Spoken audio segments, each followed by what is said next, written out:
Plus tard, l'empereur, parlant des merveilles de sa vie et des vicissitudes de sa fortune, disait qu'il eût dû mourir à Moscou, que sa gloire militaire eût été sans revers, et sa carrière politique sans exemple dans l'histoire du monde.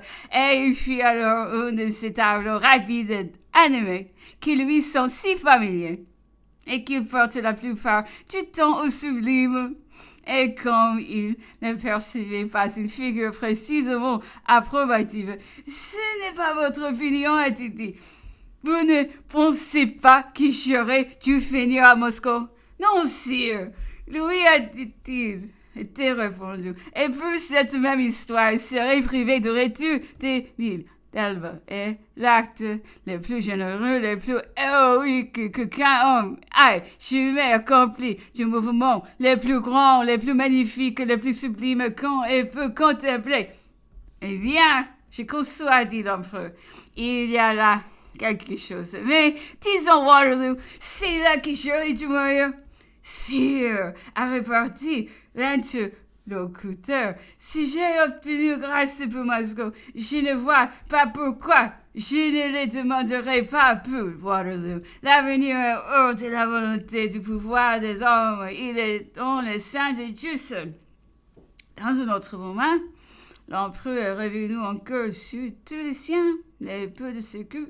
Il en avait reçu l'embarras, le mal qui lui avait causé. Il s'arrêtait surtout sur cette fausse idée de leur part qu'une fois à la tête d'un peuple, ils avaient dû identifier avec lui de manière à préférer ses intérêts à celui de la patrie commune, sentiment dont la Suisse pouvait avoir quelque chose d'honorable, convenait-il, mais tout il avait pas une application fausse nuisible.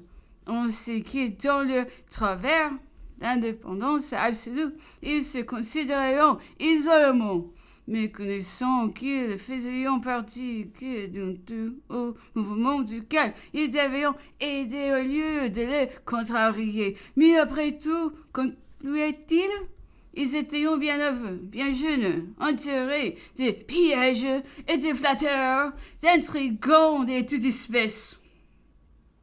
Et vous secrètes mal intentionnés et passant subitement des tortes qualités. Il a ajouté, du reste, il faut toujours juger en dernier sûr pas des analogues que familles dans les mêmes circonstances. Il n'est pas donné à chacun d'un homme état ces charges requièrent au contexte tout particulier et ne se rencontrent pas à profusion. Tous mes frères se sont trouvés à cet égard dans une situation singulière. Il leur est arrivé à tout avoir, trop ou trop peu.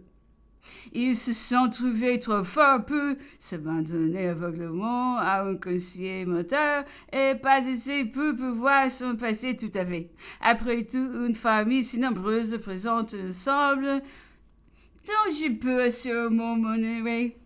Je sais pas tout pays serait dans le monde de la société, le sien, celui de toute assemblée politique. Jérôme, en mûrissant, eux étaient propres à gouverner.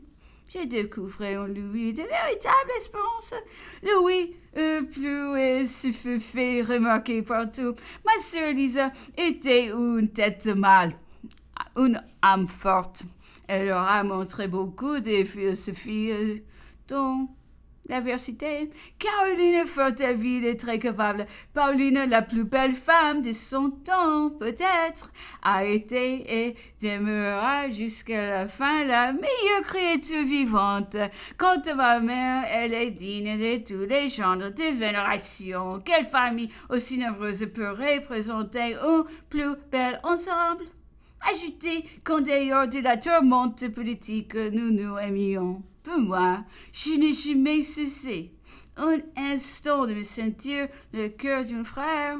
Je les ai tous aimés. Je crois bien qu'au fond, ils me l'ont tous rendu et qu'au besoin, ils m'en donneraient toute épreuve.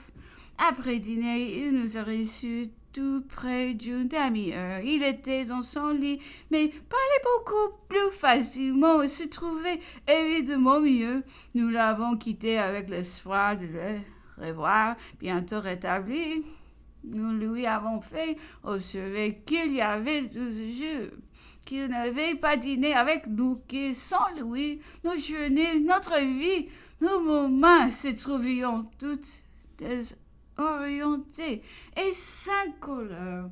Mardi 5, l'empereur continuait de demeurer enfermé chez lui. À l'heure de son vin, il me fait appeler, comme les jours précédents, le garçon de sa bouche avançait, mais ses dents demeuraient encore fort sensibles.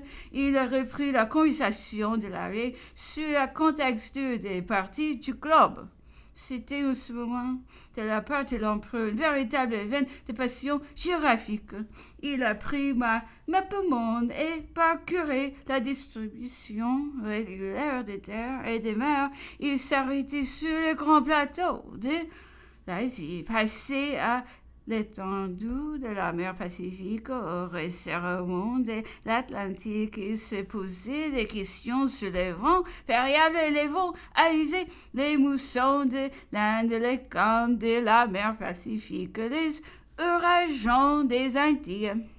Et trouver sur la carte lui-même les solutions physiques et spéculatives que les sciences donnent en ce moment sur ces objets. C'est à propos de ravisser, comparer, méditer, objecter, prononcer et disait « Ce n'est vraiment qu'avec tes tableaux que l'on peut faire des reprochements. Ils éveillent nos idées et les provoquons. Que vous avez bien fait de mettre au tableau l'histoire, la géographie, les circonstances remarquables, les difficultés, le phénomène. Votre livre m'attache chaque jour davantage. » L'empereur a terminé par faire demander les plus anciens voyageurs et on lui a apporté les moins repris.